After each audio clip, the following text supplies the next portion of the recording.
오늘 저는 본문 말씀을 가지고 인자가 되신 예수 그리스도라는 제목으로 하나님 말씀을 같이 나누기를 원합니다. 우리가 좀 아까 불렀던 복음성가 주 하나님 독생자 예수 1절에 이렇게 나와 있잖아요. 주 하나님 독생자 예수 날 위하여 오셨네. 내 모든 죄 다 사하시고 죽음에서 부활하신 나의 구세주. 참 은혜로운 그런 가사가 아닐 수 없습니다. 그리고 대표 기도자의 기도 전에 불렀던 찬송가 209장 기쁜 날 기쁜 날 주 나의 죄 다 씻은 날 늘 깨어서 기도하고 늘 기쁘게 살아가리라. 참 은혜로운 찬양이 아닐 수 없습니다. 이 두 찬양만은 아니지만 이 두 찬양의 공통점이 뭡니까? 우리의 모든 죄를 사하신 그 하나님에 대한 감사와 감격이 있는 거예요.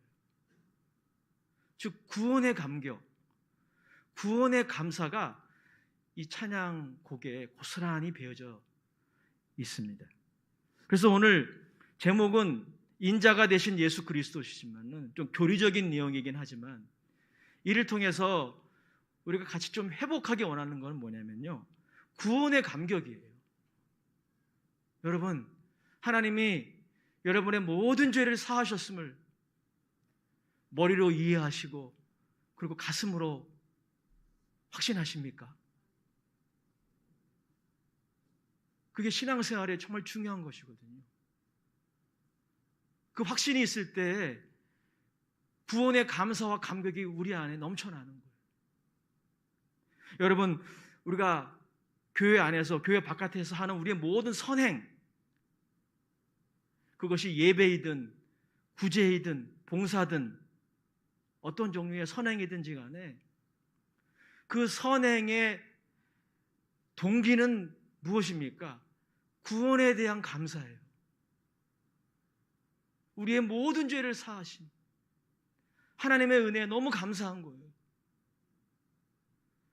나를 무조건적으로 사랑하신 그 하나님의 사랑에 감사하는 것, 감격하는 것. 이것이 여러분 기독교 윤리의 기초예요. 모든 신앙의 행위의 기초이고 또 이어야 합니다. 여러분 어떠신가요? 기쁜 날, 오 기쁜 날, 주 나의 죄 다 씻어주셨으니 내 삶을 드립니다. 좀 아까 아삽 찬양 타임이 특송을 불렀는데 그 가사가 저는 눈에 들어왔어요. 내 삶을 주님께 드립니다. 나의 믿음 주께 드립니다. 누가 강요해서가 아니고 사람들 눈에 보이려고 하는 게 아니라 하나님이 나의 모든 죄를 사하셨기 때문에 너무 감사합니다. 여러분, 이것이 사실은 우리의 과거의 고백이었어요. 그죠? 그런데 과거의 고백만으로 끝나서는 안 됩니다. 오늘의 고백이 돼야 돼요. 우리의 평생의 고백이 돼야 합니다. 그러나 우리가 언제부턴가 신앙의 매너리즘에 빠져가지고 형식주의에 빠져가지고 예배를 안 드리는 것은 아닙니다. 봉사도 하고 예배도 드리고 기도도 하는데 감격이 없어요. 감사가 없어요. 나의 모든 죄를 사하신 하나님에 대한 감사와 감격이 시들시들해진 거예요. 이건 여러분 우리가 심각하게 고민하고 해결해야 할 문제예요. 여러 가지 원인이 있을 것입니다. 그 원인 중에 하나는 무엇입니까? 우리가 예수님에 대해서 혹은 복음에 대해서 피상적으로만 이해하는 거예요. 그리고 다 알고 있다고 생각하는 거예요. 그래서 예수님에 대해서 얘기를 하면 교리적인 설교를 하고 지루해하고, 복음에 대해서 설교하면 또 십자가 얘기하는구나, 다 아는 것처럼 그렇게 받아들이지 않습니까? 미국의 설교자 존 메가더는 이렇게 예수님에 대해서 복음에 대해서 수박 겉핥기식으로 피상적으로 이해하면서 다 안다고 착각하는 것이 나중에 큰 위험을 가져올 수 있다고 경고하고 있어요. 마지막 날 우리는 다 하나님 심판대 앞에 서야 합니다. 그때 가서 내가 예수님을 몰랐구나 라고 그때야 깨닫는다면 늦는다는 거예요. 근데 왜 많은 사람들이 이렇게 자기 스스로에게 속을까요? 예수님과 복음에 대하여 피상적으로 이해하고 다 알고 있다고 착각하기 때문에. 그래서 제가 매주마다 예수님 이야기를 꺼낸 겁니다. 예수님이 누구이신가? Who is Jesus Christ? What is the gospel about? 이 주제를 가지고 같이 나누기를 원하는 것입니다. 저는 예수님에 대한 이해를 통해서, 복음에 대한 이해를 통해서 여러분들이 그런 이 지적인 이해를 연료로 삼아서, 자동차가 움직이려면 연료가 필요하듯이, 난로를 피려면, 열기를 내려면 연료가 필요하듯이, 지적인 이러한 예수님에 대한 이해와 복음에 대한 이해는 일종의 연료와 같아요. 그 연료를 통해서 여러분의 마음에 하나님에 대한 감사와 감격이 불듯이 회복되기를 원합니다. 그러면 신앙생활이 재밌어지는 겁니다. 성경 읽는 게 재밌어지는 거예요. 기도가 재밌어요. 그런 차원이 있어요. 그래서 오늘 인자가 되신 예수 그리스도에 대해서 생각해 보기를 원합니다. 오늘 본문에 보면 예수님이 자신을 Son of Man, 히브리 말로는 벤 아담, 인자로 소개하고 있습니다. 우리는 2주 전과 지난주에 사도 요한이 예수님을 어떻게 이해하고 있는지를 살폈어요. 사도 요한은 예수님을 하나님의 로고스로, 하나님의 말씀으로 이해하고 있고, 하나님으로 이해하고 있고, 만유의 주로, 생명의 빛으로 이해하고 있었죠. 정확한 이해입니다. 근데 의외로 예수님은 이 땅에서 공생의 사역을 하실 때 자신을 인자로 지칭하시는 경우가 굉장히 많았어요. 사실 여러분, 이 인자라는 단어는 1세기 팔레스타인, 그러니까 예수님이 공생의 사역을 시작했던 그 당시 유대인들에게는 꽤나 익숙했던 단어였습니다. 왜냐하면 일찍이 다니엘서 7장에 보면 하나님이 역사의 종말에 인자를 보내셔서 그 인자를 통해 모든 민족과 열방을 정의와 평화로 통치하실 날이 올 것이다, 이렇게 예언하셨거든요. 다니엘서 7장 13절 14절에 이렇게 기록하고 있어요. 제가 읽어드리겠습니다. 내가 또 밤 환상 중에 보니 인자 같은 이가 하늘 구름을 타고 와서 옛적부터 항상 계신 이에게 나아가 그 앞으로 인도되매 그에게 권세와 영광과 나라를 주고 모든 백성과 나라들과 다른 언어를 말하는 모든 자들이 그를 섬기게 하였으니 그의 권세는 소멸되지 아니하는 영원한 권세요 그의 나라는 멸망하지 아니할 것이니라. 하나님이 인자를 이 땅에 보내셔서 그 인자를 통하여 하나님의 나라를 건설하시겠다는 것입니다. 그리고 그 인자는 다른 왕들과 다르게 정의와 그리고 평화로 민족과 열방을 다스릴 것이다. 그날이 올 것이다. 이렇게 예언을 하나님이 하셨어요. 다니엘서를 통해서 말씀을 하셨다는 것입니다. 그래서 여러분, 1세기 팔레스타인 유대인들에게는 이 인자라는 개념은 꽤나 익숙했던 개념입니다. 그런데 예수님이 그 인자가 바로 나다라고 말씀을 하시는 것이죠. 그 메시아가 바로 나다라고 말씀을 하시는 것입니다. 그런데 오늘 마가복음 10장 45절에 보면 예수님이 조금 다르게 얘기하십니다. 인자가 온 것은 섬김을 받으려 함이 아니라 도리어 섬기려 하고 자기 목숨을 많은 사람의 대속물로 주려 함이니라. 즉 하나님의 나라를 건설하고 모든 민족과 열방을 공의와 평화로 다스리기 전에 인자가 하실 일이 있다는 거예요.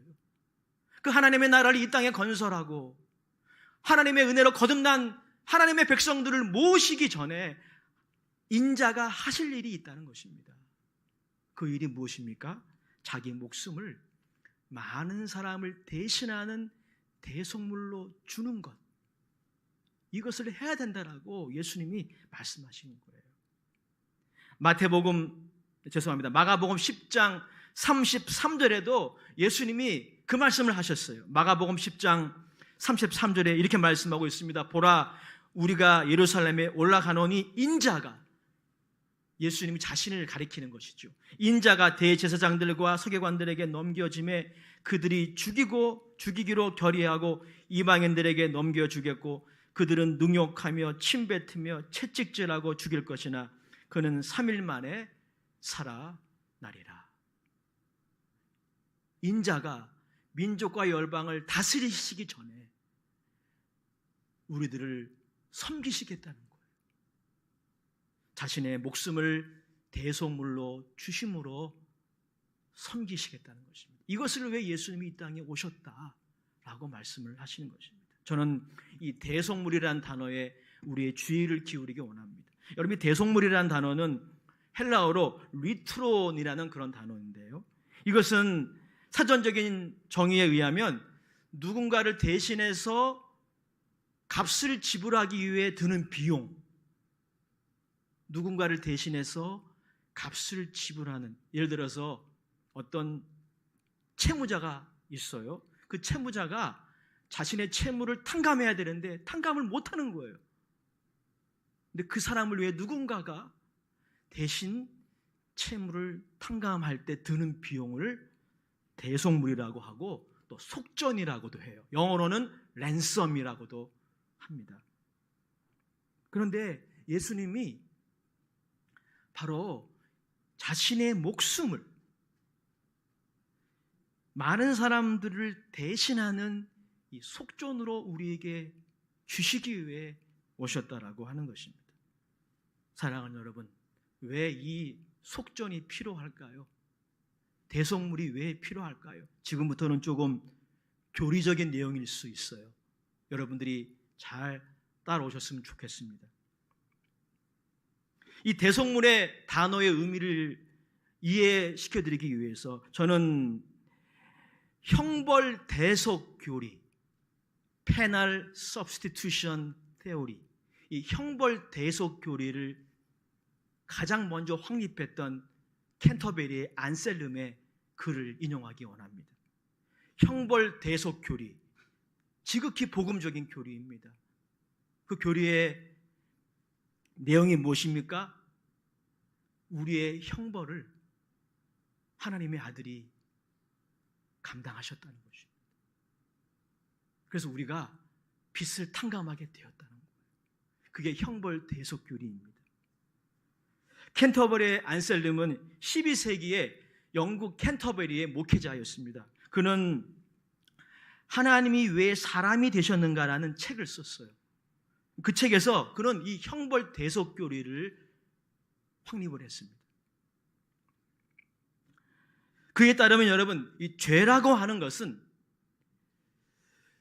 하나님의 의지에 인간이 자신의 의지로 불복종하는 것, 이것이라고 정의했습니다. 하나님이 원래 인간을 만드실 때는 하나님의 의지에 자신의 자유의지를 가지고 순종하도록 그렇게 창조하셨는데 인간이 언제부턴가 자신의 의지로 고의적으로 하나님의 의지에 불복종 선언을 한 거예요. 그게 죄라는 것입니다. 그런데 안셀름에 의하면 이 죄는 하나님의 명예에 훼손을 가져와요. 중대한 훼손을 가져옵니다. 그리고 하나님은 공의의 하나님이기 때문에 그 죄에 대하여 형벌을 반드시 내려야 한다는 거예요. 여러분들은 어떻게 생각하시나요? 이 점에 동의하시는지 모르겠어요. 여러분, 하나님의 이 공의로운 성품은 우리 사회를 지배하는 도덕 질서를 보면 이해가 됩니다. 예를 들어서 어떤 사람이 흉악한 살인죄를 범했습니다. 잡혔어요. 재판을 받습니다. 그런데 아량이 많은 한 재판장이 오늘은 기분이 좋은 날이니까 당신은 무죄입니다. 집으로 돌아가세요. 라고 판결을 내린다면, 그 기사를 여러분들이 신문을 통해서 보았다면 여러분들은 격분할 거예요. 당연한 겁니다. 그 재판장은 부적절한 판단을 내린 거예요. 벌을 내려야 돼요. 살인죄는 그 응당한 벌을 받아야 합니다. 여러분, 이것이 바로 우리 사회를 지배하는, 여러분의 양심도 지배하는 도덕 질서예요. 이 도덕 질서는 하나님의 공의로운 성품을 반영하는 것입니다. 그러니까 그런 의미에서 안셀림의 이 진단이 맞는 것이죠. 안셀림에 따르면 하나님의 명예를 훼손하는 죄에 대하여 하나님은 그냥 묵과할 수 없다는 겁니다. 그냥 묵과하는 것은 하나님의 입장에서는 불가능하다는 거예요. 왜요? 하나님은 공의로운 하나님이기 때문에. 그래서 형벌을 내려야 합니다. 형벌을 내려야만 하나님의 공의가 만족돼요.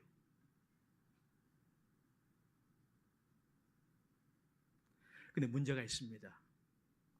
이 형벌을 누가 감당해야 합니까? 인간이 감당해야 됩니다.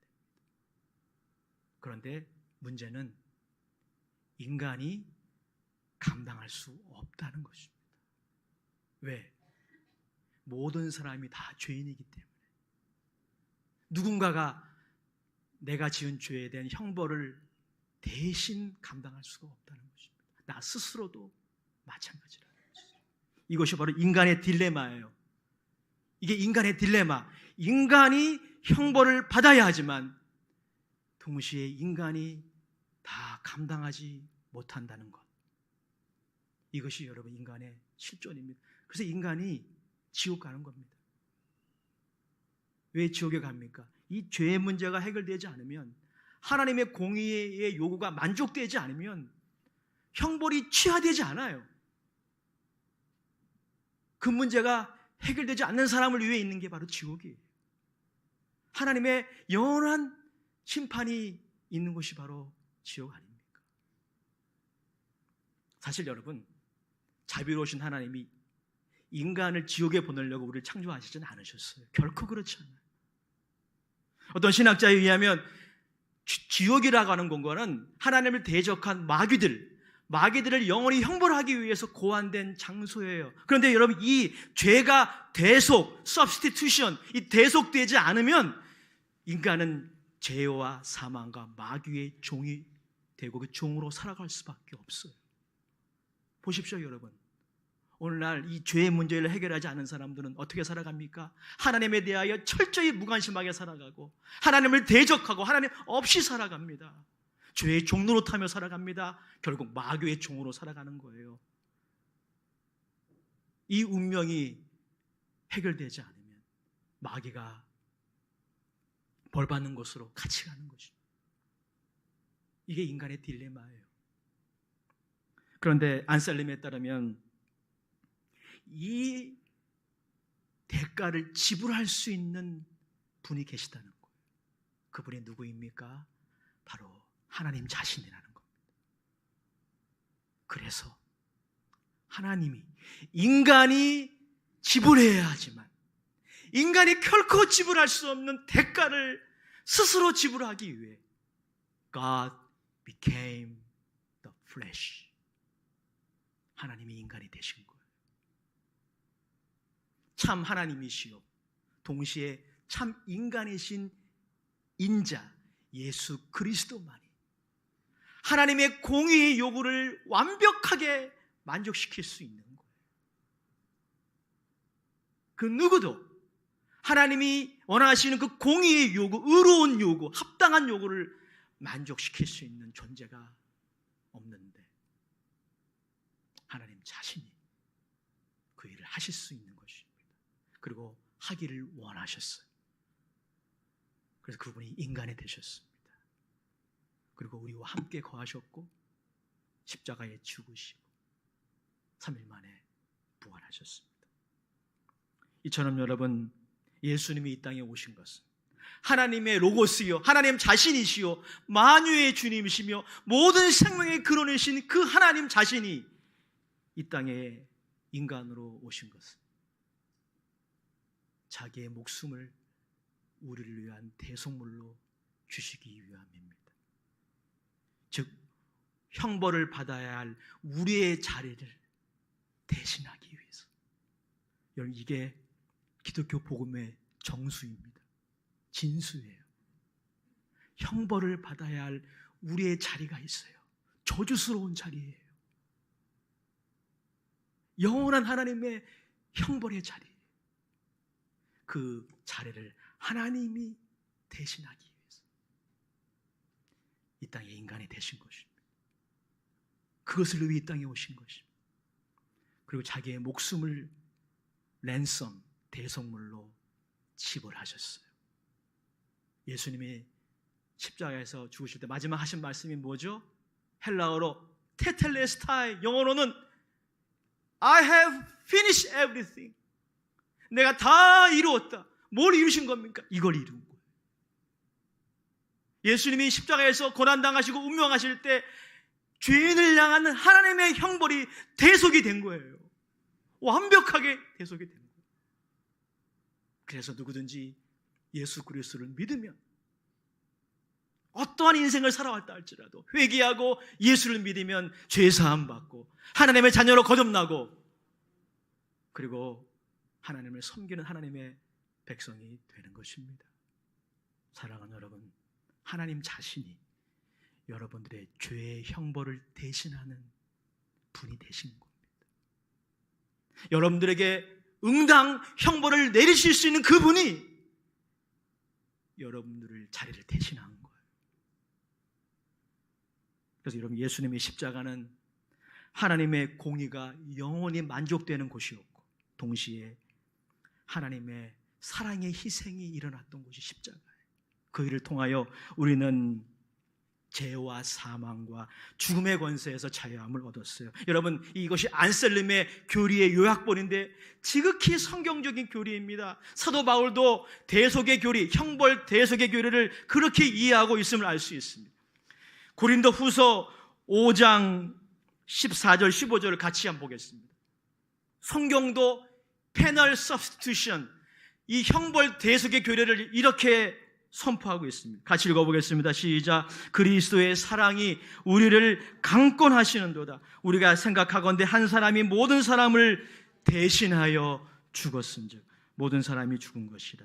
그가 모든 사람을 대신하여 죽으심은 살아있는 자들로 하여금 다시는 그들 자신을 위하여 살지 않고 오직 그들을 대신하여 죽었다가 다시 살아나신 이를 위하여 살게 하려 합니다. 21절도 이렇게 말씀하고 있습니다. 21절 시작. 하나님이 죄를 알지도 못하신 이를 우리를 대신하여 죄로 삼으신 것은 우리로 하여금 그 안에서 하나님의 의가 되려 하였습니다. 죄를 알지도 못하시는 하나님의 아들이 죄와 저주 자체로 여기심을 받으신 거예요.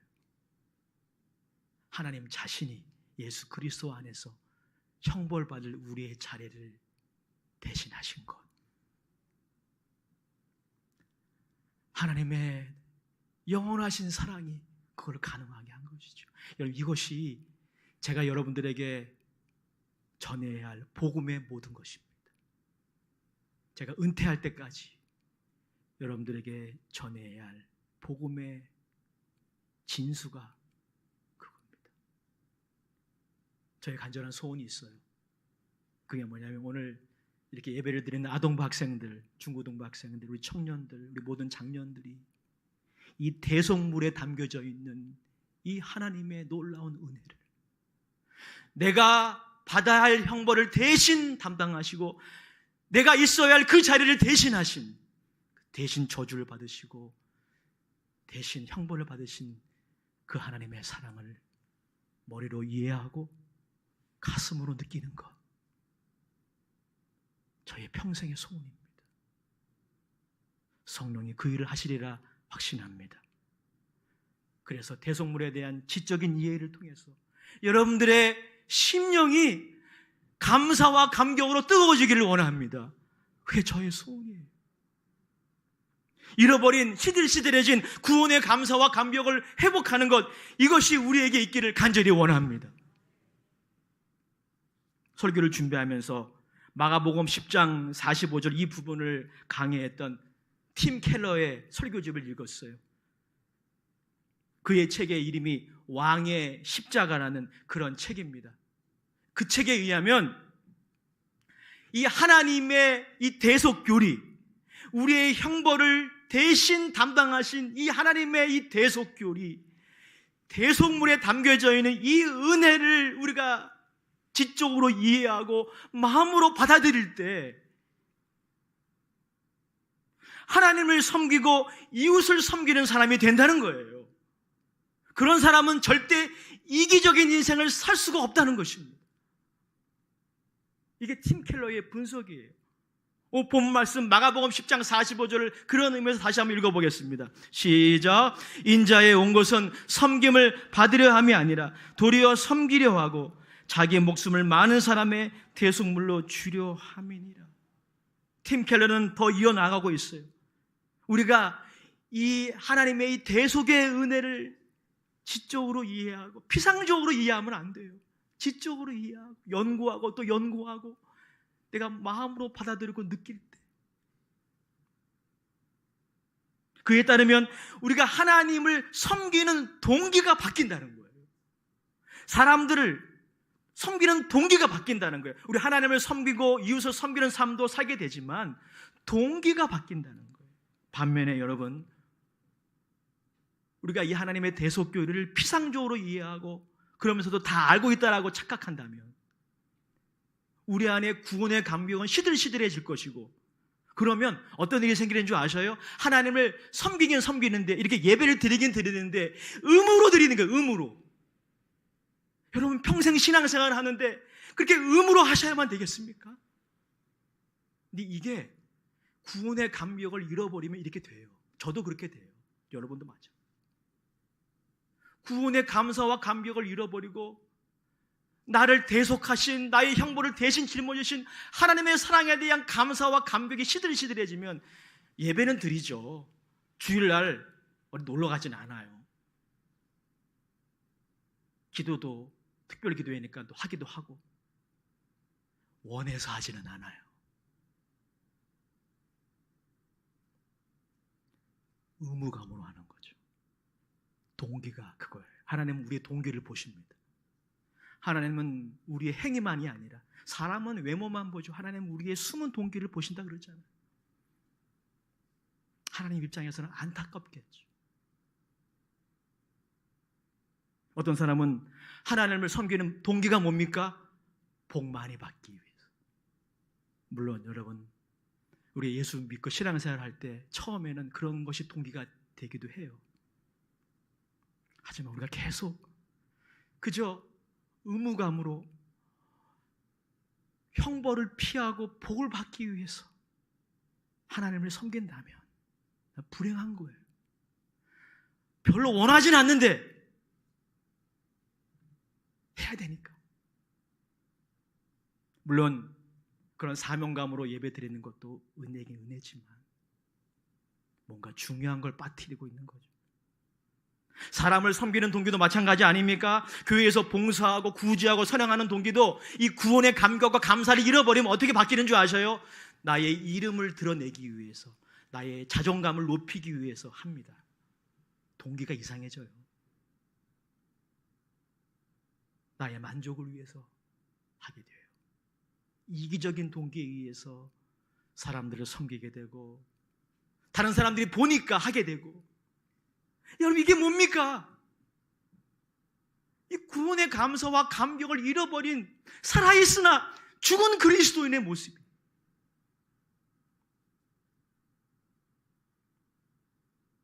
저는 설교를 준비하면서 내 안에서 그 모습을 발견했어요.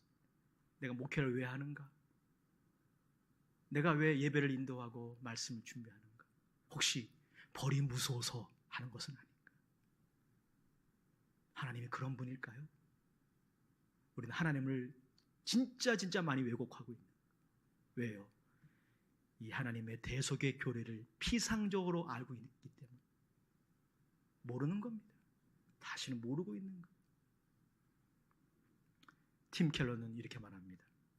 우리가 다시 이 대속의 교리를 공부하고 지적으로 이해하고 하나님이 나를 사랑하셔서 나의 자리를 대신한 그것을 내가 가슴으로 느끼고 경험하게 될 때, 우리가 왜 하나님을 섬기게 됩니까? 내가 원하니까 섬기는 게 되는 거예요. 왜 우리가 예배 드리니까 예배 드리고 싶어요. 왜 기도합니까? 물론 기도하면 응답받고 문제 해결되기도 하지만 기도하고 싶어요. 하나님의 그 사랑이 너무 감사하기 때문에.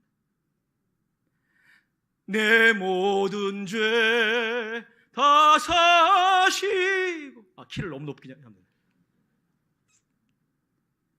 내 모든 죄 다 사하셨어요. 너무너무 감사해요.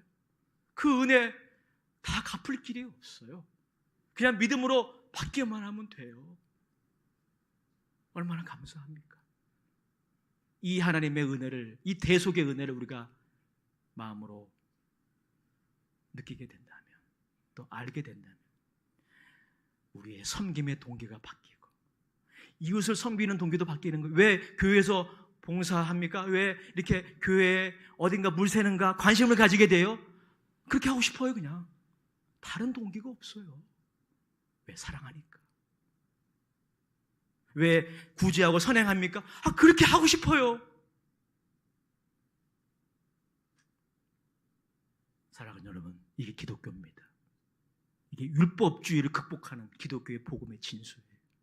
저는 여러분들이 순범 아멘교회에서 그러한 역사를 경험할 수 있기를 바랍니다. 여러분들이 하나님을 섬기는 동기가, 여러분들이 교회에서 봉사하고 이웃을 섬기는 동기가 날마다 새롭게 바뀔 수 있기 바랍니다. 그 비결은 우리의 형벌의 자리를 대신한 하나님의 사랑을 여러분들이 제대로 알아야 돼요. 예수님의 십자가만이 하나님의 공의의 요구를 영원히 만족시켜 줬음을 깨닫고 그 하나님을 사랑하고 마음을 다하여 뜻을 다하여 성품을 다하여 사랑할 때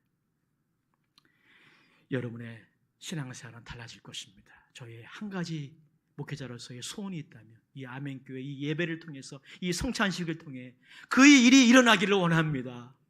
그래서 찬송가 209장의 그 찬송시의 고백이 여러분들의 고백이 되기 원합니다. 기쁜 날, 기쁜 날, 주 나의 죄 다 씻은 날, 늘 깨어서 기도하고 늘 기쁘게 살아가리. 주님, 나를 향하신 하나님의 사랑이 너무 감사해요. 하나님의 영광을 위해서 열심히 공부하겠어요. 열심히 기술을 연마하겠습니다. 열심히 사업하겠습니다. 열심히 돈 벌겠습니다. 이러한 실업인들이 이 재단에서 나오기 원합니다. 이러한 청년들이 나오기 원합니다. 이러한 우리 다음 세대가 일어나기 원해요. 결론입니다. 하나님 여러분들 사랑하십니다. 여러분들이 있어야 할 형벌의 자리를 하나님 자신이 대신하셨어요. 십자가에서 흘리신 피로 값을 지불하셨고 여러분들을 사셨어요. 여러분들은 이제 죄와 사망과 마귀의 권세의 종로로 탈 운명이 아닙니다. 예수님의 종으로, 하나님의 아들로, 자녀로 살아가는 사람들입니다. 이러한 은혜가 여러분 모두에게 있기를 주의 이름으로 축원합니다. 좋으신 아버지 하나님, 사랑하는 귀한 종들 머리 숙여 기도합니다. 주의 성찬 앞에 모였습니다. 오늘 선포된 말씀을 통해서, 성찬의 떡과 포도주를 통해서 나를 모든 죄에서 구원하시고 나의 모든 죄를 사하신 하나님의 은혜에 감사, 감격하는 이것이 회복되어지게 하여 주시옵소서. 예수님의 이름으로